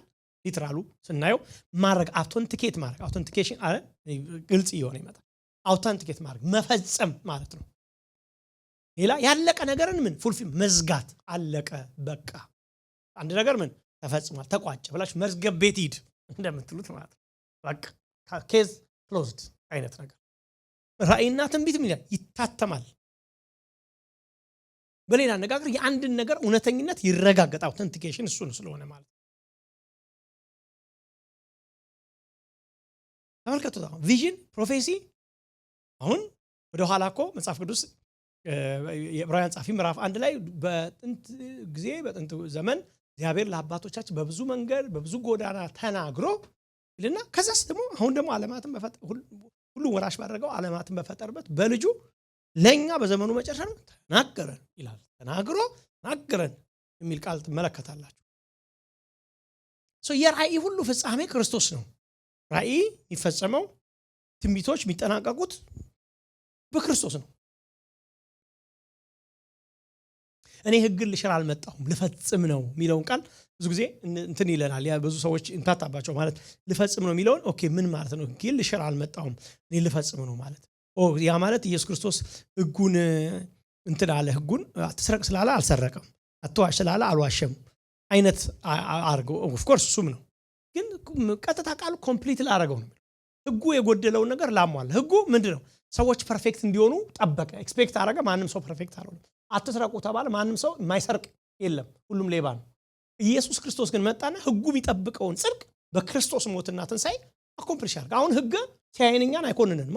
አሁን እኛን አይቶ ሌባ አይደለንም በእግዚአብሔር ፊት ስንታይ። ለምንድን ነው ያልሆነው? ምክንያቱም ሌባ እንዳንሆን የሚያደርገው የእግዚአብሔር ጽድቅ ምን አደረገው? እኛ ገባ እኛ ውስጥ አሁን። ስለዚህ ሕጉ አሁን እኛን ሲመለከተን ኃጢአተኛ ሰው አይደለም። ለዚህ ነው ኩነኔ የማይሰማቸው። እንደዛ ሰዎች ታውቃላችሁ፣ ኮንሽስ የሚባለው አንድ ኩነኔ ይሰማቸው። እግዚአብሔር በመብረቅ ቢያወርድ አሁን ይመጣ ትላታ ኢየሱስ ቢመጣ አልሄድም ትላላችሁ። እንሄዳለን እኮ ብለን ነው የምናስበው። አሁን እግዚአብሔር ወዶኛል አይደል ስናመልከው የኔን አይቀበለውም ብላችሁ ታስባላችሁ። ልትንበረከኩ ስትሉ ዛሬ አሁን እዚህ ጋር ልንበረከክ ስለሆነ ነገር መብረቅ ቢመታ እግዚአብሔር ፊት ሰው እንዴት አንልም። በጣም አክሰሰብል የሆነ ነገር ነው ሴንስ የምናደርገው ውስጣችን። ለምን መሰላችሁ? ኩነኔ እግዚአብሔር ፊት የማያቀርብ ጊልት ነው። ያንን ግን እግዚአብሔር ምን አለው? ወሰደው ከኛ ላይ በመንፈሱ ምን አደረገው? ወሰደው፣ ጠረገው። ኩነኔ አልባ አደረገን እግዚአብሔር። ወዳጆቼ ወይ በኢየሱስ ክርስቶስ አማካኝነት ጽድቅ የሚባለውን ነገር እግዚአብሔር ምን አደረገ? ፈጸመ። ራእይና ትንቢት የሚያወሩ ስለዚህ ስለሆነ እንደውም ይሄ ቃል ያጠቃልለዋል ይላል። ከላይ ያየነውን ሁሉ የሚያጠቃልል ቃል ስለሆነ ነው የተነገረው ተብሎ ይታሰባል። እግዚአብሔር በክርስቶስ ምን አለ? ረካ። ሰዎች የመዳናቸውን ጉዳይ ምን አለ? ተፈጸመ፣ ተጠቃለለ። የትንቢቶች ፍጻሜ ምን ሆነ? በክርስቶስ ተረጋገጠ። መጽሐፍቱ ስለኔ ይናገራሉ። አለቀ። የሚገርማችሁ ነገር ኢየሱስ ክርስቶስ በመስቀል ላይ ከተናገራቸው ቃላቶች አንዱ ምንድን ነው? ተፈጸመ ነው፣ አለቀ ነው የሚለው። በቃ ሲነገሩ የነበሩ ትንቢቶች ሁሉ ምን አሉ? በክርስቶስ ሙሉ ሆኑ። እግዚአብሔር የተመሰገነ ይሁን። ይህንን ይገልጥለታል ለዳንኤል እና ስድስተኛ ቅድስተ ቅዱሳንን በዘይት ይቀባል። to anoint the most holy ይለዋል። ቅድስተ ቅዱሳንን በዘይት ይቀባል። የመጨረሻው አቼ ነች የነገረው። ሶስት አይነት አመለካከቶች አሉ። ምን ማለት ነው ለሚለው ይሄ ቅድስተ ቅዱሳኑን በዘይት ይቀባል። ምክንያቱም ቅድስተ ቅዱሳን ሲባል ምንድነው ትዝ የሚላችሁ? መጀመሪያ ቤተ መቅደስ ነው አይደል? ትዝ የሚል ቅድስተ ቅዱሳን የቤተ መቅደስ የመጨረሻዋ ክፍል ስለሆነች ማለት ነው። ታቦት ያለ ሶስት ናቸው፣ ግን አንደኛውን ተወና ሁለቱን አመለካከት ጥሩ ነው መጽሐፍ ማጥናት ስለሆነ። የመጀመሪያው መቅደሱ ነው የሚያተኩሩ the temple view ይሏቸዋል። መቅደስ ላይ አተኩሮ ይሄንን የሚተረጉሙ ሰዎች አሉ። ሰዎች ማለት ነው በቤተ ክርስቲያን ውስጥ እንደዛ ሳቢ አለ። ለዳንኤል ይሄ መልአክ እየነገረው ያለው ነገር ወደፊት መቅደሱ ተቀብቶ እንደገና ስራ መጀመሩ ነው ይሄን የሚያስቡት። በመጨረሻው ዘመን የሚገነባውን መቅደስ ያመለክታል ይላሉ። እንደገና መቅደሱ ይቀባል ማለት ስራ ይጀምራል፣ እንደገና ፋንክሽን ያደርጋል መቅደሱ ስለሆነ በመጨረሻው ዘመን መቅደሱ መገንባቱን የሚገነባ እንደሆነ ያመለክታል ይላሉ። ስለዚህ ቅድስተ ቅዱሳን የሚለው ፊዚካል ቅድስተ ቅዱሳንን ለማመልከት ነው ብለው ነው የሚያምኑት። ቴምፕል ቪው ቀጥታ ቴምፕሉን ለማለት ነው የሚሉት ናቸው። መቀባት የሚለው ቃል ደግሞ ለምን መቀባት አለ ታዲያ ለሚለው መቀባት የሚለውም በቀጥታ ስንተረጉመው ዴዲኬሽን፣ መቅደሱ ዴዲኬት ይደረጋል ይቀባል የሚለው ቃል በእነሱ ቋንቋ ይህንንም ትርጉም ስላለው ምን ዴዲኬት ይደረግ። ዘጸአት 20 ላይ ለምሳሌ ተመሳሳይ ቃል ይጠቅሳሉ አለ። ዘጸአት 40 ላይ ይቅርታ፣ እሱን ጠቅሰው ቴምፕሉ ዴዲኬት ይደረጋል ይጀምራል ስራ ከሚል ጋር ተመሳሳይ ነው የሚል ሐሳብ ይነሳል። ባጭሩ በመጨረሻው ዘመን መቅደሱ ስራ እንደገና ይጀምራል። ምክንያቱም እንግዲህ አሁን እዚህ ጋር ቆሞ በዳንኤል ቦታ ላይ ቆማችሁ ሁለት ነገር ማሰብ ትችላላችሁ። ዳንኤል በነበረበት ጊዜ መቅደስ ምን አለ? ፈርሷል የለም ዳንኤል ሲያይ መቅደስ የለም እዚህ ጋር ለዳንኤል ምንድነው መቅደሱ ስራ ይጀምራል ነው ቀጥታ ትርጉም ይላሉ ነገር ግን አንድ ነገር ዳንኤል ማይገባው ነገር አንዳንድ መጽሐፍ ቅዱስ እንትን ውስጥ ምን ታያላችሁ አንዳንድ ነገር እግዚአብሔር ለአንዴም ለሁለቴም ይናገራል ደግሞ ምን ማለት ነው እግዚአብሔር እዚህ ጋር ስለዚህ እየተናገረ ግን ደግሞ ስለ ሌላም ዘመን at the same time ይናገራል ደብል ፕሮፌሲ ብለው ይጠሩታል ለዳንኤል ስለፈረሰ መቅደሱ የሱ መቅደስ ጅማሬን ነው የሚያየው ነገር ግን ከዛ በኋላ ለሚያዩ ሰዎች ግን ከዛም በኋላ ላለ ሌላ መቅደስ ስለሚያይ ነው ይላሉ አሁን ራሱ መቅደሱ ስለሌለ ከዚህ በኋላ መቅደሱ መሰራቱንም ገና ለማመልከት የመጨረሻው ዘመን መቅደስ መምጣቱንም ስራ እንደሚጀምር ለማመልከት ነው ይላሉ ያዙን ለዳንኤል እንዴት ነው ትርጉም የሚሰጠው እንዳትሉኝ ዳንኤል የመጨረሻውን ዘመን መቅደስ ላይ ይችላል ግን መቅደሱ ስራ እንደሚጀምር ግን ያያል እዚህ ባጭሩ ቃል እሱ ሊገባን ይገባል ያው ስለ መቅደሱ ታሪክ ያው ወደኋላ ብዙ ስላየን ማወቅ እንችላለን ሌሎቹ ደግሞ መሲያዊ መሳያኒክ ቪው የሚባሉ አሉ መሲያዊ አመለካከት ያላቸው መሲሁ ነው ይላሉ ቴምፕል ብሎ የጠራው እዚህ ጋር መሲሁን ለማመልከት ነው ይላሉ ነኝ ሰለሞን ነው የሰራው አይደል የመጀመሪያው መቅደስ ዳዊት አትሰራም ተብሎ ሰለሞን ሰራው ከዛ በኋላ ናቡከደነጾር አፈረሰው በኋላ በዞርባቤል አማካይነት ሁለተኛው መቅደስ ተሰራ እሱን ነው የምናውቀው ከተሰራ በኋላ ቀጥሎ የምታዩት ሄሮድስ አማካይነት ምናልባት ከኢየሱስ ክርስቶስ ከመምጣቱ 46 years አካባቢ ሳይሆን አይቀርም ሲታደስ ቆየ አይደል ለዚህ ነው ኢየሱስ ክርስቶስ እንደውም ይሄ መቅደስ እንዲቀልዳል ይሄ ስንት ዓመት ሲታደስ የቆየ ሲያምር የቆየ መቅደስ ዝም ብሎ አፈራርሰዋል ትላል እንዴ ምናምን ሲሉት የነበረው ያንን ነበረ በኋላ ግን መቅደሱ ሰባ ላይ ምን አለ ፈረሰ እንደገና ይሄው የለም እስካሁን ድረስ መቅደሱ ኢየሱስ ክርስቶስ በመካከል ስለ መቅደስ ሲያወራ ስለ ራሱ አወርቷል ነኚህ መሳያኒክ ቪው መቅደስና ኢየሱስ ለምን አገናኙት እንዳት ለምሳሌ ከመቅደስ የሚበልጥ ነው በዚህ አለ ብሎ ተናግሯል ስለ ራሱ ለማውራት ነው እናንተ አላት ለዮሐንስ ወንጌል ምዕራፍ 4 ላይ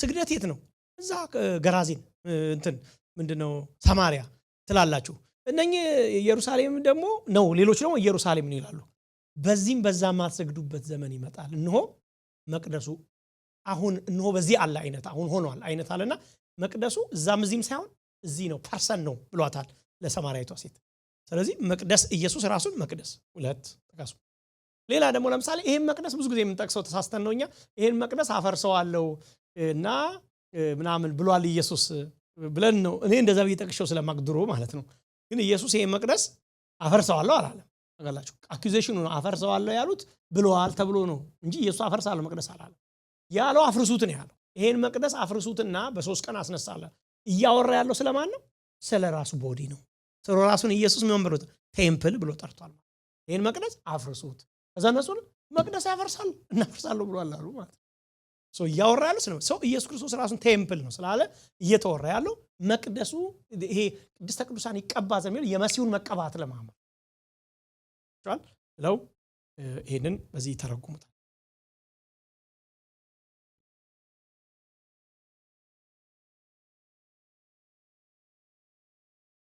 ወደ የትኛውና ዘንብል ችግር የለው አብዛኞቹ ኤቫንጀሊካል እንትኖች ወደ መቅደሱ ቀጥታ ወደ መቅደሱም ምክንያቱም በኋላ ላይ ቀጥሎ ስናይ መቅደሱ በመጨረሻው ዘመን ስራ ይጀምራል የሚለውን ማብሮ ተያይ ስላለ ወደሱ ያል ብዙ እንትን ሚላ አይደለም ያን ያህል የሚያጋጭ ሐሳብ አይደለም ምን ቪው ስለሆነ ትንሽ ለማሳየት ያህል ከዛ ምን አለ እነኝን ለማከናወን የተሰጡት አመታት ውስን ናቸው አለ የቱን 6 ነገሮች አሳይቻቸዋል እነኝን ለማከናወን የተሰጠ ምን አለ አመታት አለ እነኛ አመታት ውስን ናቸው እቺን አሳይቻቸው ነው ምንጨርሰው 7 ደቂቃ አለ ውስን ነው አለ ጊዜ እግዚአብሔር ሰጥቷል ምን ለማድረግ እነኝን 6 ነገሮች ለማከናወን አሁን የሰጠው ጊዜ ቀመር አሁን ቅድም በቴምፕል ቪው ካያቻቸው ከዚህ በኋላ ያለው ነው ሴንስ ይሰጣል ተብሎ የሚታሰው ለምንድነው እዛ ጋር የሚያልቅ ከሆነ የመጨረሻውን ቴምፕል ማይነካ ከሆነ ሙሉ አይሆንም ብሎ ስለሚሉ ማለት የሰጠው ታይም ቴብል ለምሳሌ ምንድነው የሰጠው 70 ሱባኤ ተቀጥሯል ይሏል እንግሊዘኛው 70 ዊክስ አይደል የሚለው ዊክ ብሎ ነው የሚጠራው ሳምንታት ነው የሚለው ግን ሱባኤ የሚለው ነው አማርኛው ጥሩ ነው ሱባኤ የሚለው ስለሚያመለክት ማለት ነው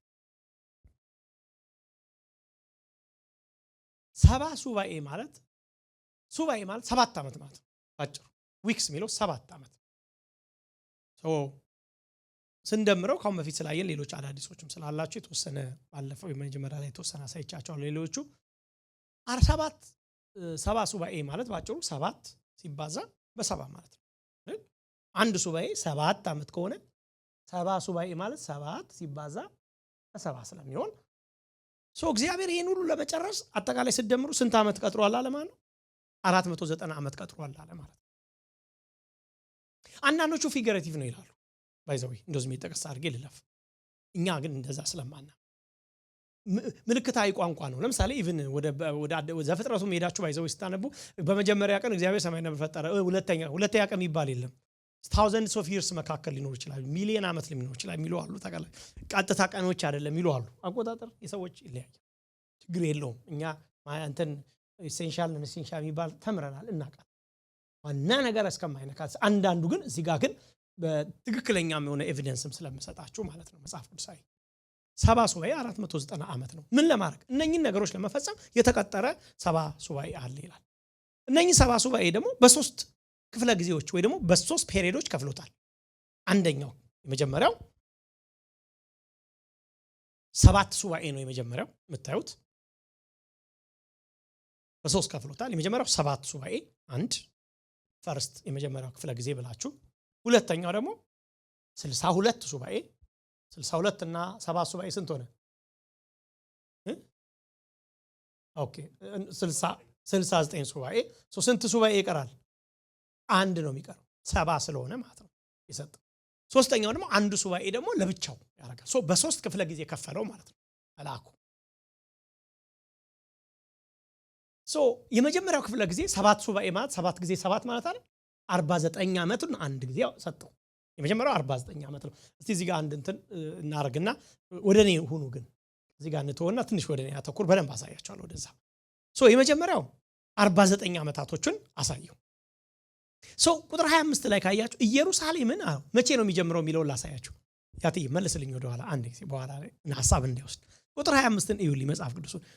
ኢየሩሳሌምን መጠገንና መስራት ትእዛዙ ከሚወጣበት ጀምሮ እስከ አለቃው እስከ መሲህ ድረስ 7 ሱባኤና 62 ሱባኤ ይሆናል አለ። ስንት ማለት ነው አንድ ላይ? 69 ሱባኤ አይደል? እስከ መሲሁ ድረስ ምን ማለት ነው? እስከ ክርስቶስ ድረስ ምን ይሆናል ማለት ነው? 69 ሱባኤ ያልፋል።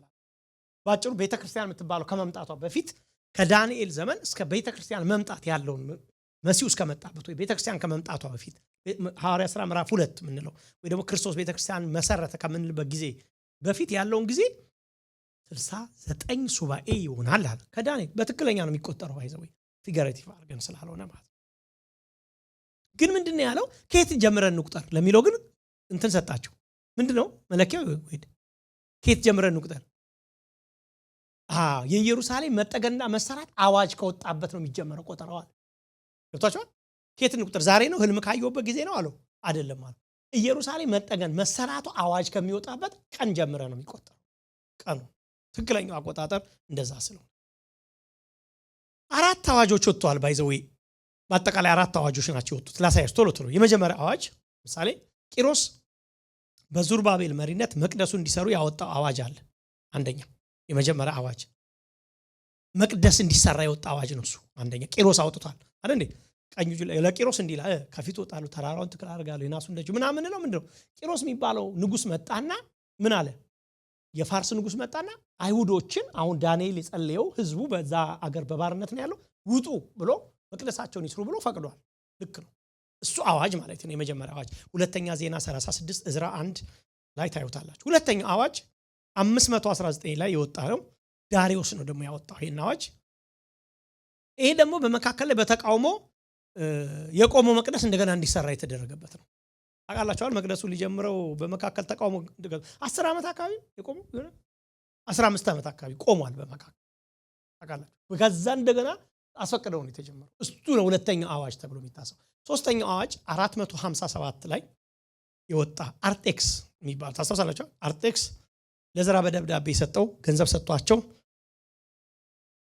እንደገና ራሳቸውን ከአይሁድ ገንዘብ ፈንድሬዝ አድርገው ካህናቱን ይዞ ሄዶ የሰራበት እዝራ 7 ከ11 ጀምሮ እስከ 26 ታዩታላችሁ። ሶስተኛው አዋጅ። አራተኛው አዋጅ ግን እኛም እናተኩርበት 444 ላይ አካባቢ ነው የሆነው። 444 እስከ 445 ባለችው ጊዜ መካከል የሆነ ሲሆን አርጤክስ ከኢየሩሳሌም ከተማ እንድትሰራ ከተማዋ ከኢየሩሳሌም ከተማ ትሰራ ምትል ስፔሲፊክ አዋጅ ያወጣበት ነው። ነህምያ 2:1-8 ላይ ምናየው እዛ ላይ ተጻፈው። አሁን ይኸውላችሁ ብዙ አዋጅ ወጥቷል። ከዛ የትኛው ነው የሚል ክርክሮች አሉ። ባይዘው ለነሱ ማስረጃ ብዙዎች ይሰጣሉ። አይ እንትኑ እስኪጀመር አንቱ ቀኑ 5:19 ነው 4:57 ነው ወይስ ምናምን ነው ብለው ኖ 4:44 ነው ይላሉ። ለምን ተብሎ ሲታሰብ ስፔሲፊካሊ ኢየሩሳሌም ቅጥር መሰራት የሚለው አዋጅ ከወጣበት ነው። ቅጥር መሰራት አዋጅ የወጣው ስፔሲፊካሊ በዚህ ጊዜ ነው። በፊት እኮ መሰራት አልወጣም ማለት አይደለም፣ ግን መቅደስ ላይ ያተኮረ ነው ምናምን ላይ አንዳንዱ ህጋቸውን እንትን ያርጉ፣ አንዳንዶቹ ሰከንድ አዋጅን የወጣው የጀመሩትን ይጨርሱ የሚል ነው። እቺ ግን ስፔሲፊካሊ ለዛ ላይ ያተኮረ ነው ተብሎ ይታሰባል። ስለዚህ ቆጠራው የሚጀመረው ከስንት ነው? 4:44 አካባቢ ይጀመራል ማለት ነው። እስከ 4:45 ባለው በዛ መካከል ባለው ጊዜ ነው ተብሎ ይታሰባል።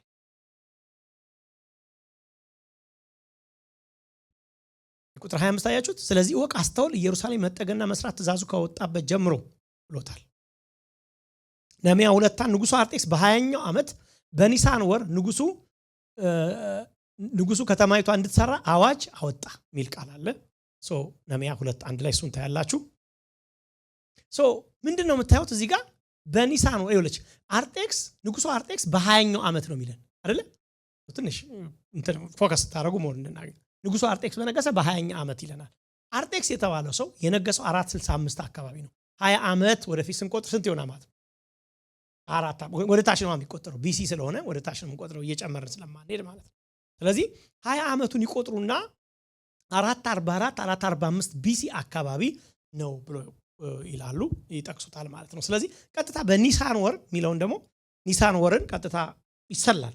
ሲያሰሩት ማርች ወር ነው ተብሎ ይታሰባል። አንዳንዶች ስፔሲፊካሊ ማርች 14 ነው ብሎ ይቆጥሩታል። እንትን ሳይሆን በጣም አስልተው ማለት ነው። ምክንያቱም ኒሳን ወር እንትን ነው አመቱ እንትን ነው ብለው ይቆጥሩታል። ግን ዳት ማች ግዴታ ነው ብዬ ላይሆን ይችላል። ቀኑ ስፔሲፊካሊ ስለ ቀን ስላልሆነ የነገረው ስለ አመት ስለሆነ የነገረው አመት ላይ ያተኮረ ሐሳብ ካለን በቂ ስለሆነ ማለት ነው። ስለዚህ አንዳንዶች ማርች 9 445 ቢሲ ላይ ነው ይላሉ። 444 ሲያልቅ ነው ብሎ የሚተረጉሙ አሉ ብዙ ጻፊዎች ኮመን የምታውቋቸው ማለት ነው። ሁለተኛው ክፍለ ጊዜ የምታዩት በሁለተኛው ክፍለ ጊዜ መጀመሪያው አዋጅ የወጣበት ይሄን ነው። ሁለተኛው ግን 62 ሱባኤዎች ነው የምትመለከቱት። 5 ደቂቃ ጨርሳለሁ። 62 ሱባኤዎች አይደለ? ኢየሩሳሌም መጠገን መስራት ትእዛዙ ከሚወጣበት ጀምሮ እስከ አለቃው እስከ መሲህ ድረስ 7 ሱባኤና 62 ሱባኤ ብሏል። የመጀመሪያው 7 ሱባኤ አወጣ። ከዛ በኋላ ደግሞ 62 ሱባኤ 434 ዓመት ማለት ነው ባጭሩ እንደማንበረው።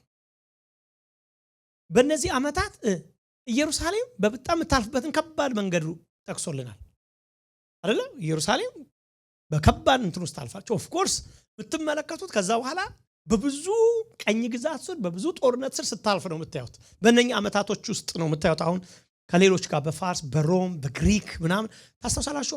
ኤጲፋኒዮስ የተባለው ሰው አንቲዮኮስ ኤጲፋኒዮስ ብለን አላሳዩዋችሁ ባለፈው? እንዴት ከባድ ነው! እነሱን ሁሉ ያጠቃልላል ማለት ነው። እንትን ያለበት ዓመታቶች ናቸው። በብዙ ጭንቅ ውስጥ ምድሪቷ ያለፈችበት ጊዜ እንደሆነ እንረዳለን ማለት ነው። ስለዚህ ወቅ ይለዋል ቁጥር 25 ላይ አስተውል፣ ኢየሩሳሌም መጠገን መስራት ከወጣበት ጊዜ እስከ መሲሁ ድረስ 7 ሱባኤና ይሆናል። እርሷም በጭንቅ ዘመን ከጎዳና ከቅጥር ጋር ትሰራለች። በጭንቅ ዘመን የሚለው ያንን ዘመን ለማመልከት ነው ይላሉ። በዚህ በሁለተኛ ክፍለ ጊዜ ውስጥ ነው ማለት ነው። እነኚህ 62 ሱባኤዎቹ መካከል መሲሁ ምንለው የመሲሁ መምጣት በዚህ ጊዜ ነው የሚከናወነው ማለት ነው። እስከ መሲሁ ስለሚል በዛ ታይም ጋፕ ውስጥ ነው። አሁን እዚህ ጋር ትንሽ ላሳያችሁ አለፈው ስለተመለከት ነው ማለት ነው። የመጀመሪያው እንግዲህ እዚህ ጋር ሆነ ባታዞሮም ችግር የለውም። እንትኑን እዚህ ኦንላይን ማድረግ የለብም። ይኸውላችሁ የመጀመሪያው 7 ሳምንት አይደለ? የመጀመሪያ ፔሪድ 49 ዓመት። ከዛ ደግሞ 62 ሳምንት አይደለ? 62 ዊክ አይደል? ሁለተኛ ያለው 434 የመጀመሪያው 49 ዓመት ሲደመር 434 ዓመት። ከዛ ይሄን ተውት እርሱት። አሁን ከዛ የመጨረሻው ደግሞ 7 ዓመት ሲደምሩት አንድ ሱባኤ 62 ሱባኤ 63 ሱባኤ ሲደመር 7 ሱባኤ 7 ሱባኤ ሞላ። ስለዚህ ይሄንን ምንድነው ዳንኤል የነገረው? የመጀመሪያው ይሄ የሚጀምረው እዚህ ጋር የኢየሩሳሌም መጠገን አዋጅ የሚወጣበት 444 አካባቢ ብለን 445 445 አካባቢ ያለው ይሄ ነው። እዚህ ጀምርና እስከ መሲሁ ያለው ይሄ ነው። ክርስቶስ እዚህ ጋር ሲመጣ ነው። መሲሁ እዚህ ጋር እስከ መሲሁ ድረስ 434 ዓመት አንድ ላይ ስንት ነው የሚሆነው? 483 ዓመት ይሆናል። ምክንያቱም 490 ስለሆነ 7 ነው የሚቀረው ይሆናል ማለት እዚህ ድረስ ነው። እንግዲህ ተመልከቱ ትንሽ ደቂቃ እና ጨርሳት። ከዛ በኋላ መሲሁ ግን ያለው የቱ ነው ብለው ደግሞ ይጠይቃሉ ሌሎቹ። እሺ እስከ መሲሁ ነው የሚለው መሲሁ ምን ይሆንበት ይላሉ አንዳንዶቹ። የተወለደበት ነው፣ የሞተበት ነው፣ የተጠመቀበት ነው፣ ወደ ኢየሩሳሌም የገባበት ነው፣ የትኛው ብሎ ያስባሉ። አንድ የመጽሐፍ ቅዱስ ጸሐፊ እንዲህ አድርጎ አስልቶታል። ማለት ጥሩ ምንም አይደለም። ሰዎች ታማኝ ሰዎች ያሰሏቸውን ማየቱ አይጎዳም። አይሁድ 365 ቀን አይደለም የሚቆጥሩት 360 ብሎ ነው የሚቆጥሩት።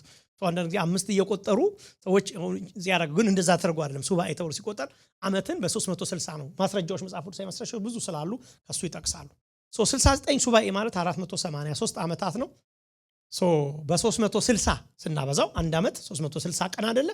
ያበዙትና 173880 ቀናት ናቸው ይላል።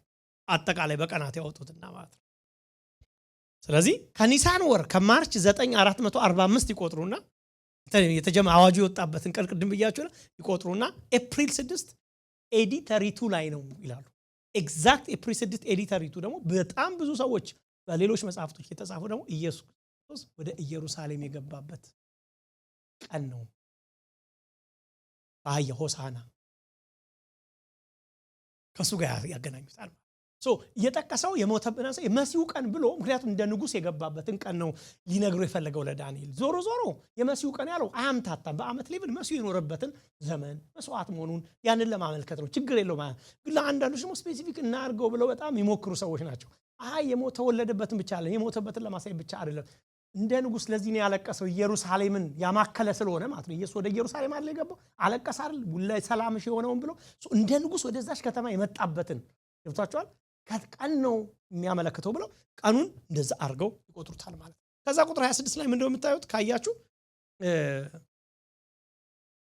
ዳንኤል ከዛ ቁጥር 26 ላይ ኢየሱስ ክርስቶስ ምን ይላል? መገደሉ ከ62 ጊዜ 7 በኋላ መሲህ ይገደላል ይላል። አያችሁ ዳንኤል የኢየሱስ ክርስቶስን መሞት አውቋል።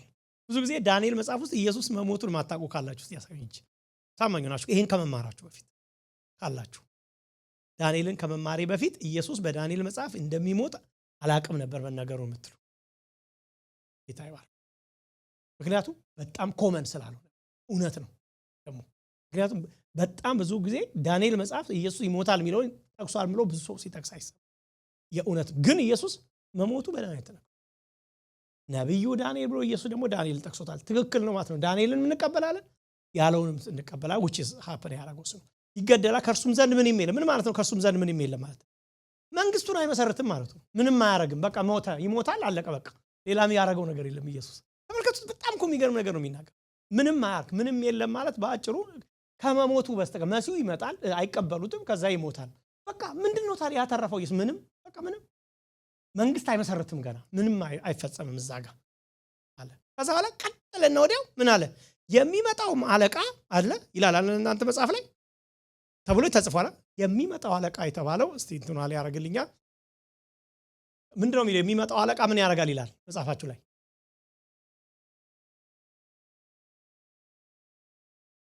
ከተማይቱና መቅደሱን ያጠፋል።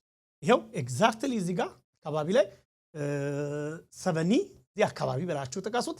ኤዲ 70 አካባቢ ላይ ኤዲ 70 ዲስትራክሽን ኦፍ ዘ ቴምፕል ኢየሩሳሌም። እዚህ ጋር መቅደስ ፈርቷል። ቲቶ የተባለ የሮም ንጉስ የሮም እንትን ወታደር ምንድነው ጀነራል መጥቶ መቅደሱን እዚህ ጋር ፍርሶት ኢየሱስ ክርስቶስ ድንጋይ በድንጋይ ላይ ሳይፈርስ አይቀርም ብሎ ትንቢት ተናግሮ አለ። ታስታውሳላችሁ? እሱ ተፈጽሟል። እዚህ ጋር አያችሁ የሚመጣው አለቃ ብሎ ተመልከቱ። ስለ አንድ የሮም ጀነራል የተናገረው ዳንኤል እሱ 444 ቢሲ ወደኋላ ምን ያደርግ? ከተማይቱና መቅደሱን ያፈርሳል። እውነትም ፈረሰ? አዎ። እስከዛሬ ድረስ የለም። የመጨረሻው አላሳያችሁ ለደግ የመጨረሻው አንድ ሱባኤ ነው የምታዩት። እዚህ ጋር ጨረስን። እዚህ ይኸው መሲሁ እዚህ መቅደስ ፈረሰ፣ ኢየሱስ ሞተ። እዚህ ጋር እንደተናገረው ነው ሄደው ታሪክ። እዚህ ጋር ግን እቺ ታዲያ ኤሉ ዳንኤል ለምን አልተናገረም? ስለዚህ ጋፕ አያችሁ፣ ፕሮፌቲክ ጋፕ ይሉታል። ለምን አልተናገረም ካላችሁ ኤፌሶን ምዕራፍ 2 ነው መልሱ። ኤፌሶን ምዕራፍ 2 ላይ ስለ ቤተ ክርስቲያን አይሁድና አሕዛብ በአንድ አካል እንደሚሆኑ ቀድሞ በነበሩ ነቢያቶችና አባቶች ዘንድ አልታወቀም፣ ሚስጥር ነበር ይላል። እኔም የክርስቶስን ሚስጥር እነግራቸዋለሁ። በአጭሩ የቤተ ክርስቲያንን ዘመን የቀድሞ በብሉይ ኪዳን ዘመን የኖሩ አባቶችና ነቢያት አላዩትም፣ እግዚአብሔር ሸፍኖባቸው። ማንም ስለ ቤተ ክርስቲያን ዘመን የተናገረ ሰው አታገኙ ብሉይ ኪዳን ላይ። ለዚህ ነው ዳንኤልም አያውቀው ሚስጥሩ ለማን የተገለጠለት። እንደውም በኋላ ላይ ማን የተገለጠለት ኤግዛክትሊ ፖል ብቻ እንገራቸው። ጳውሎስ በጣም የሚገርመው ነገር የቤተ ክርስቲያን የምትባለው ሚስጥርን የገለጠው ጳውሎስ ነው። ባይዘው አሕዛብና አይሁድ በአንድ አካል እንደሚሆኑ የሚለው ጋፑ ይሄ ነው። አሁን እኛ ያለነው የት ነው? እዚህ ውስጥ ነን ያለነው። ይኸው እዚህ ናችሁ የምትኖሩት። አሁን እዚህ አካባቢ ለእኔ የቱ ጋር ነው የምትሉ? እዚህ ጋር ነኝ ብዬ ነው ማምነው። ለምን ትሉ? ምልክቶችን ከማጥናት ሌሎችን ነገሮች ከማየት አንጻር ቀን ምልክትን አልምናየው እኛ እዚህ አካባቢ ነን ብዬ ነው ማስብ። እዚህ ጋፕ ውስጥ ነን ያለነው። ከዚህ በኋላ የሚቀረው ምንድን ነው? ይቺ ነች ኢየሱስ ክርስቶስ አት ኤኒ ሞመንት ይመጣል። እዚህ አካባቢ እዚች አካባቢ ማለት ነው። ከዚህ ቦክስ በፊት ኢየሱስ ይመጣል አት ኤኒ ሞመንት። አሁን ኢየሱስ ክርስቶስ መምጣቱ ነው የምንጠብቀው። ምንም ሌላ የምንጠብቀው ነገር የለም። አት ኤኒ ሞመንት ኢየሱስ ይመጣል። ቤተክርስቲያን ትሄዳለች። ልክ ቤተክርስቲያን ስትወሰድ ይሄ ይጀምራል። 7 ዓመት በዚህ 7 ሱባኤ ላይ የሚናገረው ይሄ ነው። ምንድን ነው የሚያደርገው? ሐሰተኛው ክርስቶስ ይነሳል። ሐሰተኛው ክርስቶስ ሰይጣን አይደለም፣ የሰይጣን ኤጀንት የሆነ የፖለቲካል ሰው አጭር አለፈው በደንብ ስላነሳ ነው ማለት ነው ትችላላችሁ። ስለዚህ 7 ዓመት ኮቨነንት ያደርጋል። ከማን ጋር? ከአይሁድ ጋር። ለምንድን ነው ለዳንኤል የነገረው? ለምን ነው የሚነግረው? ስለዚህ የሚያወራው ለዳንኤል ለምንድን ነው ስለዚህ የሚነግረው? አይሁድ ላይ ነው የተመለከተ ነገር 7ቷን ዓመት ስለ አይሁድ ለምን ይነግረዋል? ስለሚያልፉ። ግን ለምን ነገረው? ራሱ መጀመሪያ የጸለየው ስለነሱ ነበር አይደል እንዴ? የጸለየው እኮ ህዝቤ እንዴት ይሆናል ስላለው ነው መጨረሻቸውን የነገረው። ገብቷቸዋል? ለይታችሁ አትዩት፣ የጸሎቱ መልስ እንደሆነ እንድታስቡ። የመጨረሻው 7 ዓመት ትመጣለች። በዛች መካከል ሐሰተኛው ክርስቶስ ይነሳል። ለ7 ዓመታት ኮቨነንት ምንድነው ቃል ኪዳን ያደርጋል እስራኤል ጋር። መቅደሱን ይሰራል፣ እንትን ያስጀምራል። ገብቷቸዋል? መስዋዕት ያስጀምራል። አንዳንዶቹ ቅድም ያልኳችሁ እሱ ጋር ነው ይቀባል የሚሉት እሱን ነው ማለት እዛ ጋር ነው ለማለት ነው። መቅደሱ ስራ እንደሚጀምር ለማሳየት ነው ይላሉ። በ3 ዓመቱ መካከል ግን እዚህ ጋር እንደምትመለከቱት ኮቨነንት ብሮከን የሚለው እዚች ጋር 3 ዓመት ተኩል ላይ ግን ቃል ኪዳኑን ያፈርሳል። ከዛ በኋላ ይነሳባቸዋል። እንደውም መቅደሱ ምንድነው ትክክለኛ የሚባለው? የራሱን ምስል በመቅደስ ውስጥ ያስገባል። ታስታውሳላችሁ? አንጦኪዮስ ኤጲፋኒዮስ ብዬ በጣም ሳስተምራችሁ ማንን ይመስላል ብያለሁ? ሐሰተኛ አንቲክራይስትን ይመስላል ብያችሁ። ኤግዛክት እሱ ካረጎ በላይ ያደርጋል። በደንብ ለማገናኘት አሁን እሱ ካረጎ በላይ ያደርጋል። ያኛው መቅደስ ውስጥ ምን አድርጓል? ሴቶች ተደፍረዋል። መቅደስ ውስጥ ምን አድርጓል? ፒግ አሳማ አርዷል። መቅደስ ውስጥ ኤጲፋኒዮስ እሱ ያደረገውን ያደርጋል ወደፊት ብያችሁ ነበር። የኤጲፋኒዮስን ታሪክ ስላየን እሱን ያህል መከራ ነው። ኢየሱስ በዚህ ቀን ተናግሯል። ምን ብሏል? ወይኔ ለዛ ቀን ውሮችና ለሚያጠቡ ወዮላቸው። ጊዜዋ ባታጥር ኖሮ ያለው ስለዚህ ቀን ጊዜው አጭር ባይሆን ኖሮ በጣም ከባድ ነው ያለው ኢየሱስ ክርስቶስ። የጊዜው ጥረትማ 3 ዓመት ተኩል ስለሚሆን እንጂ ማንም አይድንም ነበር። በጣም ከባድ መከራ ያርፋሉ አይሁዶች። ከዛ በኋላ 3 ዓመት ተኩል ላይ እቺን ካደረሱ በኋላ እዚህ ጋር ሰከንድ ካሚንግ ሁለተኛ ክርስቶስ ዳግም ምንድነው? ሁለተኛው እንደገና ከዛ የሚቀጥለው እንግዲህ መቼ ነው የምናየው? ራእይን ስናጠና ቀጥሎስ የሚለውም እናየዋለን። እንዲህ አንጠልጥሎ ነው እንግዲህ መጽሐፍ ቅዱስ የተጻፈው። አንድ መጽሐፍ ላይ ያተኮራል። ተመጽሐፍቶች ውጤት ነው። ብዙ መጽሐፍቶች ናቸው መጽሐፍ ቅዱስ የሰሩት። እዛ ጋር እንዴት እንደሆነ እንመለከታለን ማለት ነው። ቁጥር 27 ካየሱ ከብዙዎች ጋር ጽኑ ቃል ኪዳን ለአንድ ሱባኤ ያደርጋል ይላል። አያችሁት? ስለዛ ነው የሚያወራው ማለት ነው። ስለዚህ በሱባኤ እኩሌታ መስዋዕትና ቁርባን ያስቀራል። አያችሁ? ተናገር በርኩሰት ጫፍ ላይ አጥፉ ይመጣል፣ እስከ ተቀጠረው መቅሰፍት በአጥፊ ላይ ይመጣል የሚለው እዛ ላይ ያተኮራል። ይባርካችሁ። ዛሬ ትንሽ ደቂቃ ወስጃለሁ፣ ምክንያቱም ትንሽ እየተንጠለጠለች ሐሳብ ይዘን ከምናደር ብዬ ነው። ኔክስት 10 ላይ ባይዞ የተወሰኑ ሐሳቦች እየተብራሩ የሚመጡ አሉ። እንቀጥላለን ማለት እንጸልይ ቆመን